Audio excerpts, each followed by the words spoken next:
This is roll credit.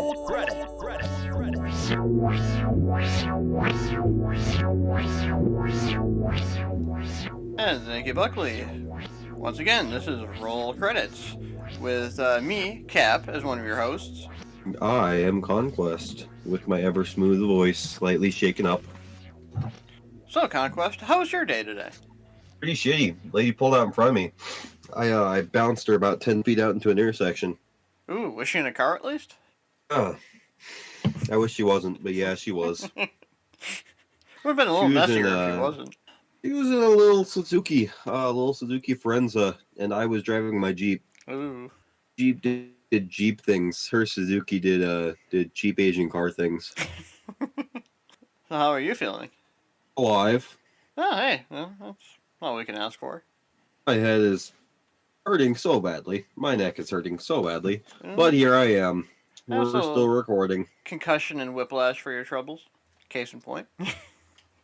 Yeah, pretty much. I mean, I don't know what you want me to say to that.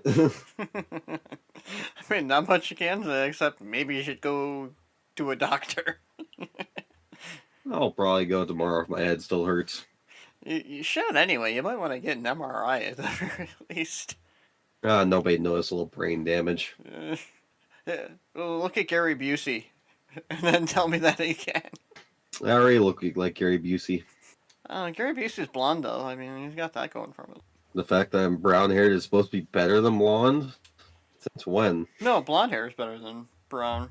That's what I'm saying. That's what I'm saying. He's blonde. I ain't. Well, isn't blonde hair and blue eyes, that's like the desirable, Doesn't that mean that he is in a better spot than I am? Yes, that's exactly what I'm saying. Thanks, buddy. That's what I thought you were saying. Hey, at least you're tall. Yeah, you know who else was tall? Quasimodo. In the movie, he was short. No, he wasn't. Yeah, he was like shorter than Esmeralda and Phoebus. It was Esmeralda's height, and he could pick up Phoebus with one hand. See, he was strong too. Look at that. Yeah, I'm not. I mean, to be fair, I also haven't seen Hunchback in probably 20 years. That's your fault, stupid. It was scary. That's scary. Yeah, Frollo was fucking scary. It was like, I'm going to... He was amazing. He was the perfect villain. He is the best Disney villain. Don't at me. Scar with big... Scar didn't have a musical number like Hellfire. He had Be Prepared. It is not as good as Hellfire. Yeah, Hellfire was fucking scary. Exactly. Hellfire was much better, and you can't even tell me I'm wrong. Yeah. Better animation, better singer. Who more voiced, theatrical... Who voiced Frollo? Yeah. I don't know if you'll actually know his name. Would you still like to know? I'm curious. In that case, it was Tony J. If you hadn't asked me, I would have been able to say it off the top of my head. Plus, you know. Yeah, brain damage. Yes. Yeah. Slightly scrambled brains. I prefer mine. No, Tony J was like a really big English actor. He was a member of the Royal Shakespeare Company. Oh. He did a lot of work in animation. He's pretty much the villain of all villains. You would also know him from, let's see, he played Monsieur in Beauty and the Beast. He was in okay. He was in Treasure Planet. Played the narrator in Treasure Planet, I should say. You remember Reboot? Yeah, that was the weird, like, CGI, techie kind of... Yeah, he played Megabyte. Oh, that was the main villain? Yeah. Oh, no shit. God, I forgot about that show. Do you remember the animated Mighty Ducks cartoon? Yeah. Remember Wraith, the big bad guy? I think so. Played Wraith. Okay. He was also in the... Played Chairface in the Tick cartoon in the 90s. Fucking Chair, I remember. Oh, that show was ahead of its time. That could easily be like an Adult Swim cartoon now. The Amazon Prime show was really good. I don't know if you ever watched that. I'm not he played so far behind. Played Shere Khan in Tailspin. If you remember Tailspin. Uh-huh. Yeah, he was in all kinds of stuff now I think about it. I'm trying to think what else you know him from. Do you remember Skeleton Warriors? That really crappy show that had the cartoon and the action figures? I feel like they had McDonald's toys at some point. Probably came out like 94, 95. Yeah, we're going back really deep there. Yeah, it was on it was on CBS in the mid 90s. Maybe. Trying to think. Oh shoot, I'm struggling. Gee, I wonder why. I mean, we've pretty much established him as the quintessential Disney villain in the 80s and 90s.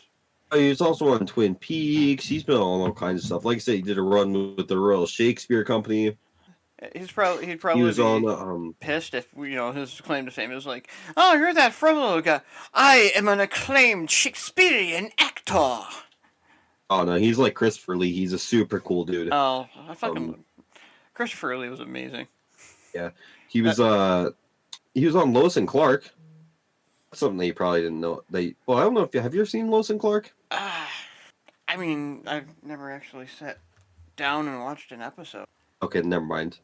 I mean, I know of it. That was with Dean Cain. Yeah, the really crappy love show. Right? It's like the worst idea to do. Oh, I know you know him from. Hey, you remember the Rugrats movie? Yeah. Dr. Lipschitz. Oh, no shit. I'll see myself out. Yeah, you go ahead and do that. So yeah. Speaking of Shakespearean acting, we watched a movie. I don't think that anything in that movie could be called Shakespearean, but you know. That's the joke. Yeah, well, I'm concussed. Good point. I was kidding. That was sarcasm. Just so you know. Oh yeah, clearly. That's right. We watched Pineapple Express, another Judd Apatow joint. Oh, you bastard. I saw what you did there. Do you want to give a quick synopsis? Yeah, it's a Seth Rogen, Judd Apatow movie from the early 2010s. If you understand the name, then you understand what the movie's going to be about. If you don't understand the name and you don't know who Seth Rogen is, then you are too young to be watching our show. Or a square, in my case. Or you're a child. I was thoroughly disappointed that there was no pineapples in this. Yeah, okay then. So essentially, it's just a combination of wrong place at the wrong time and just a terrible mix-up. And a shit ton of weed. There's a lot of that. I mean, it's kind of convoluted. It starts with Seth Rogen going to his dealer, James Franco, and... No, actually, no. He goes to... Well, it starts off by showing him doing his job, in which he is a what do you call it? Bottom feeder? No, that's not the word. A summons deliverer?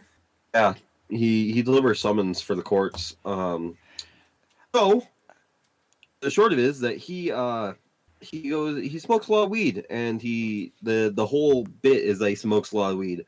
So he goes to his weed dealer, James Franco, and James Franco has a new strain called Pineapple Express, because this is 2011, back when Pineapple Express was the hot shit. And he buys some Pineapple Express, and then later he has to serve a drug kingpin who he sees kill a guy, and he hits a bunch of cars pulling off. Speaking of hitting cars. And then... Yeah, I don't know why I'm explaining this scene by scene. The joke is that they smoke weed and get in trouble with the cops and drug lords, and it's a weed movie. And, well, first off, like, that seemed like kind of a fun job. I mean, I know it's probably the worst, the shittiest, but, like... There's no way it's a real job. If Is it were it a real though? job, I would already have it. No, because I've never been handed a summons, and... I've never... Well, I guess I have had to go to court twice for various cases. Well, I've been to court a bunch of times, but I've never had... BS traffic tickets, but I've never been served. That doesn't count. It's like... That small claims thing, I didn't get served for that. I was... A certified letter was given to my parents, but I would never got anything. Yeah, I mean, I think it's for, like, bigger things, or it's one step away from getting a fucking warrant. Oh, I mean, I don't know if you remember correctly, but the dude served a doctor over a tree branch hanging over another dude's yard and dropping apples into it. That's right. He refused to trim the trees. I don't think that's warrant level stuff. I don't think divorce proceedings are also warrant level stuff. I have heard of people getting served papers over divorces. Um, Yeah, but that's done by a county sheriff. right. As What you far do is as if you don't want to serve the papers yourself and you fear for yours or your lawyer's life, the county sheriff will hand deliver the papers. And essentially what they do is they just show up, they knock on your door, they ask if you're you, and because they're a cop, you say yes, and then they hand you the papers. all right. It's not done by a private company. Yeah. I mean, a man can dream, can't he? I mean, I've also Oh, I gotten. would 100% want that dream. It just seems like it'd be fun, coming up with different ways to. There's a lot of people in this movie. I'm pretty sure that doctor was Ed Begley. The whole, it's just the whole Judd Apatow crew. Anyone who he knows plays side roles in all of his movies. There's a couple extras though, like yeah, Ed Begley. He plays Stanley Sitwell on Arrested Development. The one female cop who tries to arrest them at one point. She's the one lady in Dude, Where's My Car? Is like, I'm gonna have to confiscate your pinky finger. It's a great movie, by the way. Speaking of stoner comedies. And then, Oh, yeah. Bill Hader again. Because, of course, it's Bill Hader. Right, he plays himself in every single. Oh, yeah. If you ever watch an Interview with the Man, the dude acts just like that. Yeah. Hey, I mean, he's good at what he does. Except for the Evan Almighty movie, that one he didn't really act like himself. When he actually acted in, I don't Miracle. even remember him in Evan Almighty. Yeah, because he plays one of his buddy's ex-coworkers. Oh, okay, Evan starts going nuts and building the thing. That movie was just forgettable on the whole. It doesn't really live up to the sequel. I don't know. It's likable for different reasons. I mean, it's a completely different concept from Bruce Almighty too. Yeah, it's very much a Christian-centric movie, whereas the original just isn't. Right. It's like you're this non-denominational God, and now here you're Moses. Morgan Freeman. I don't know. They're both interesting movies, and they're both interesting in their own ways. I don't dislike either of them. Right. I don't consider the original to be some high piece of art either. I got a soft spot for cute rom-com. I have a soft spot for it though because it came out right when you were graduating high school. Well, and it takes place in. Buffalo. Don't even fucking say it. That's the fuck up. You know they both took place in Buffalo, right, dumbass? Evan Almighty started in Buffalo, and then he moved to yeah, because they both DC. work in Buffalo. And then he moved to DC. Moved to Virginia, but in like the first 10 minutes of the because he had to leave Buffalo because he got the better gig or whatever, and it's so stupid. Yeah, gotta move the plot somehow. Although, fun fact, I believe, and don't correct me if I'm wrong, but I'm about 99% sure Steve Carell got bottom billing on his own movie. It sounds about right. Yeah, he wasn't really because he didn't want to get top billing. He's never been that kind of guy. Yeah, speaking of Apatow movies, 40-Year-Old Virgin is really what kind of blew his career up. No, blew his career up was his incredibly successful run on SNL, but whatever. But he, just because he was on SNL and good on there. SNL, okay. No, what actually blew up his career was the Dana Carvey show, because the Dana Carvey show is what spawned the Incredibly Gay Duo, and the Incredibly was what got him and Colbert spots on SNL, and their spots on SNL is what got them writing gigs on Jon Stewart's show, right? The Daily Show. The Daily Show. Yeah, and then that's what got Colbert, the Colbert Report, and then obviously Carell went to work on that, and then from there, that's what got them their first. Well, that's what got Carell his first acting with Judd Apatow. He had met him, while writing, and that's what led to his first acting role, which is what led to Anchorman and 40-Year-Old Virgin, which is what led to the rest. And then a tiny little show called The Office. Well, The Office didn't come till later, you know that, right? Office came out in 2004. The first season had aired, and then the 40-Year-Old Virgin came out that summer. The Office was on the verge of getting canceled when the 40-Year-Old Virgin came out, and then because of the huge success... Well, the original one came out in 2004. No, the original one had to come out in 2005. Okay, it started in March 2005. Either way, the show was saved by... March 2005 would have mean that was saved by the 40-Year-Old Virgin, which came out before the move. 40-Year-Old Virgin. Point is that his career launched around that same time. Point is, again, his career off around the time because of the writing gigs they got thanks to the Dana Carvey show. But Stop. he didn't see success as a movie actor until the 40-Year-Old Virgin got him starring role. Apatow got him a starting role. It wasn't because of the 40-Year-Old Virgin. It was because they were best buddies. Oh, and 40-Year-Old Virgin's a great movie. Anyway, Steve Carell is surprisingly not in Pineapple Express. Yeah, I think he was too big to be helping his buddies out at that point. Right. You know, partially from the success from the 40-Year-Old Virgin, mostly because of the success of The Office. Not mostly because of the success of The Office. Office was a footnote in that man's career, and you know it. He made that show, though. I mean, U.S. Office, like... Oh, Ricky Gervais made that show.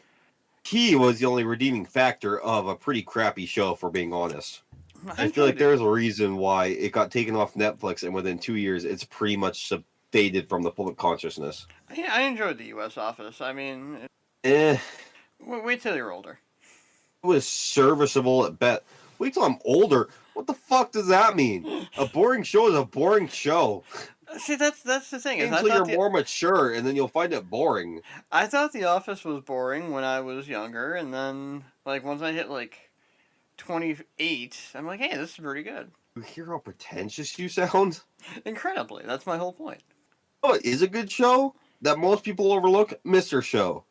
That one actually requires an intelligence level above 40 to understand. The Office is loved by 13-year-old white girls who think that they're clever.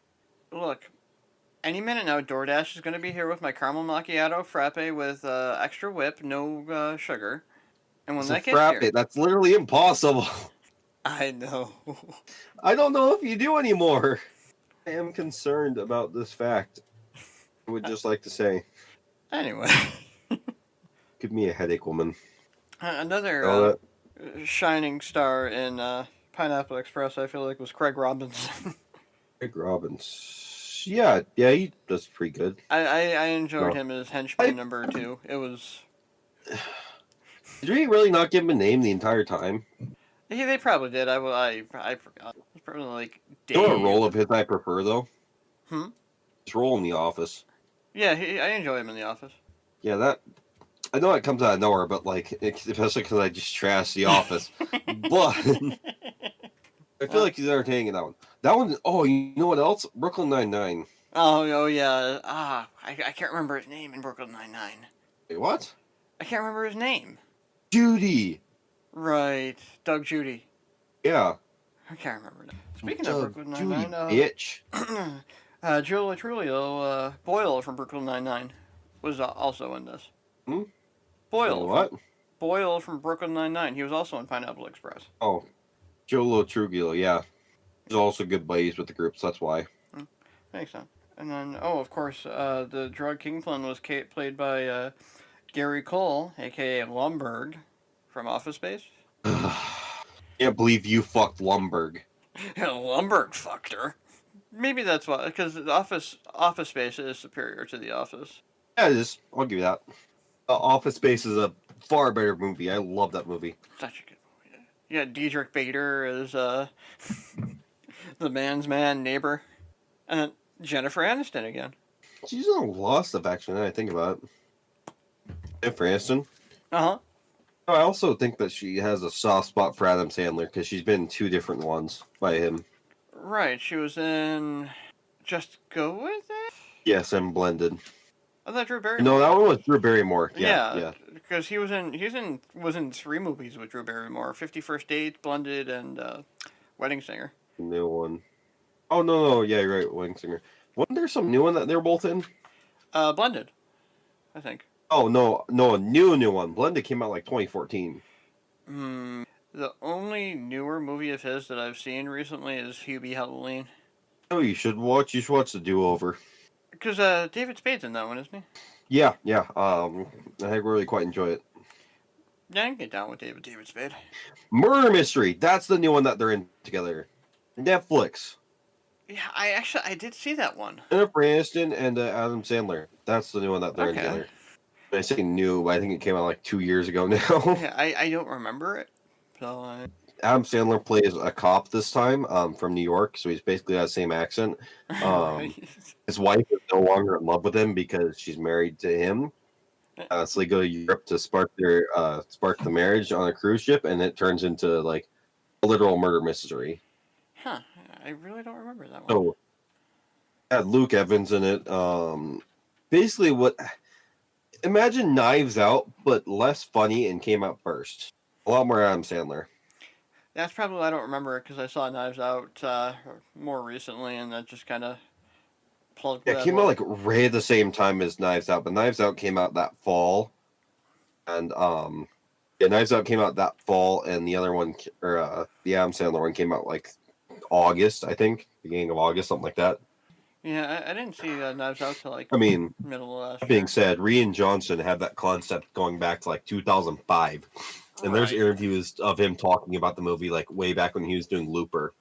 So it's been on his plate a while, so I somehow doubt Adam Sandler had the idea of doing a murder mystery show first, but then in that same instance, it's not like it's a new concept.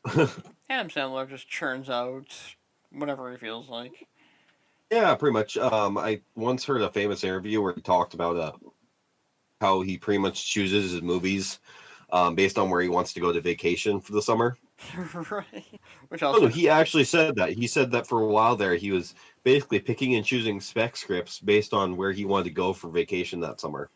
then That's also, why he made Blended, because his kids wanted to go see the savannah. and I think Just Go With It also takes place in like Hawaii or something. Yeah, something like that. Just because he just wanted to go back to Hawaii, just because he missed it. Right. And that also explains why his wife and kids are in every movie now. Yeah, although his wife always seems to cheat on him in those movies. You notice that? Yeah, that's a very good observation. For example, in the Do-Over, his wife, she passes out while he fucks this hot chick. Not the one played by Paula Patton. I believe it's the one played by Catherine Bell. Mm-hmm. But his wife passes out. Well, him and Luis Guzman from freaking. Wait, no, wait. He's been fucking everything. No, yeah. Needs no Yeah, the introduction. Puerto Rican dude. Yeah, super cool guy, but he's been everything. No, yeah, no kidding. Like, you know who he is. Yeah, oh yeah. He was in Oz. He was in Yes Man. I mean, he's in Shameless. Narcos or whatever. Right. Yeah. Ubiquitous. Yeah, but no, they whatchamacallit, spit roast. Yeah, they spit roast Catherine Bell. Jesus Christ. Wow. So, Yeah, isn't it great? fucking Adam Sandler. That's His the wife bullshit. passes out in the chair or whatever. His wives are always way out of his. Oh, his dates in the movie? Yeah. And like in every movie, like even dating back to I don't Happy. know. They say that that women like confident, funny men. And give him credit. If there is something that man is, it's confident and funny. That's He used to very be true. pretty good looking back in the early 2000s. Just now he looks like everybody's sad uncle. But 50 First Dates, Big Daddy. You have to just go with it. He's still a decent looking dude. I mean, It's only when the age really starts setting in and like the Ridiculous Six and Blended and especially like Hubie Halloween or Murder Mystery or the Do-Over, like I mean, even in Click, Now his it's kinda- wife was Kate Beckinsale played his wife in Click. so that's one of his best looking movies though. Click was really good. Yeah, and he looks the best in that movie. Like he actually looks like a late 20s dad just trying his best to try and make his kids happy. That's true. You have to admit, like, he doesn't put on doofy faces, he doesn't put on dumb voices. Like, that's probably the most realistic movies of all his movies. And it involves time travel. Boobity. Yeah, but that doesn't count. That's not like just regularly in front of other characters. And it's got Christopher Walken in it too. You can't go wrong there. Yeah, like, he's not like making dumb faces or like screaming at people or acting like an ass. Like, most of his movies consist of that kind of behavior. Whereas Click, like, he plays with the remote in the mirror, but he doesn't ever do anything retarded like that, Right. He's not making an ass of himself, so I'm trying to say. That's very true. It's more so just a cautionary tale of overworking yourself and not spending enough time with family. Well, joke's on you. I need to have a family first before I can do that. Oh! Bazinga. Yeah, because, that's definitely not going to happen, so. So at one point we were talking about Pineapple Express. Yeah, at one point we were. It was kind of racist and homophobic, which, was the style at the time. Wait, in what? Pineapple Express. Was he though? The Asian mob and it's fucking Ken Jeong and Bobby Lee. I guess, yeah, it's a little dicey, but nothing too bad. I mean, Ken Jeong basically just plays a walking Asian stereotype in every movie and role he plays in anyway. Not every movie and role he plays in, but definitely in some of his earlier ones. I mean, he was great in Community even, but Hangover is Mr. Exactly, Chow. I was going to say he wasn't... Okay, but the Community, he absolutely was a stereotype. Or not Community, freaking... Hangover, yeah. In Community, he didn't really Chang much, though. Yeah, ha ha ha. He wasn't some Asian stereotype, though. I mean, he was a freaking Spanish teacher. That's very true. Did he ever actually speak Spanish? I don't remember him. Yeah, he speaks fluent Spanish. Like, he doesn't throughout most of the show because he just can't give a shit because he's a community college professor. But, like, he shows he is capable of speaking Spanish. He just doesn't care. Would you? Like, if you were some bullshit community college Spanish teacher, would you honestly give a shit? That's a really good point, actually. But, let's try to wrap this up here with Pineapple Express. Well, I quite enjoyed Pineapple Express. I found it to be quite a funny movie. I just don't have a whole ton to say about it. But that being said, it's an entertaining film. It's a stoner comedy. It's my default stoner comedy, quite honestly, most days. I feel like it is our generation's half-baked, and I give it an 8 out of 10. Yeah, I definitely agree with you there. I mean, it's a tremendous stoner comedy. I agree with you. It's definitely our generation's half-baked. It's not really too much of a complex story. It's kind of just like a story by numbers, but the actors are what made it. And there was a shit ton of random people in this. And I can't imagine how many deleted scenes there are on the cutting room floor. Yeah, not even ones that made the DVD, but just on the cutting room floor. It would be absolutely amazing to see. Right, probably hours. Oh yeah, and the unrated edition really was quite great, which I don't know if we mentioned, but that is the version that we watched. Was it? Okay. It was the one I sent you, so I presume that is the one that we watched. Yeah, this is my first time seeing it, so I don't know what to compare it to, so I don't know what could have been the unrated parts. Well, you remember how we watched the unrated versions of a couple other shows that really just added about 8 to 10 minutes of funny-ish scenes that were a little too racy to get an R rating? Right. It's the same deal. Okay. Sorry to be the spoil sport, but yeah, same deal. I don't remember what scenes could have been too racy. That's my only... I can't think of them either because I am just too far gone at this point. I'm on beer number 4. We've been having a fun time recording. Too much Pineapple Express, huh? Sure. If Pineapple Express is yeast now. There you go. A little bit of bread water. I guess it's malt. It's Angry Orchards, but Oh, nice. I've been drinking Guinness because I have a bunch left over from when I made corned beef. Well, then there you go. That is what we've been drinking today, and that's what we forgot to bring up in the beginning. Well, that's all right. You got a head injury. Whoopsie daisy. Just think of the bunny rabbits. We're gonna have a farm, and we're gonna have bunnies. Yeah, you need to give your final score because I did not hear a score from you, young man. Shit, maybe I'm the one with a brain injury. Yeah, I mean, 7.5 out of 10. It was enjoyable. There we go. Now there's one thing left to do. And that is roll credits. Have a good night, folks.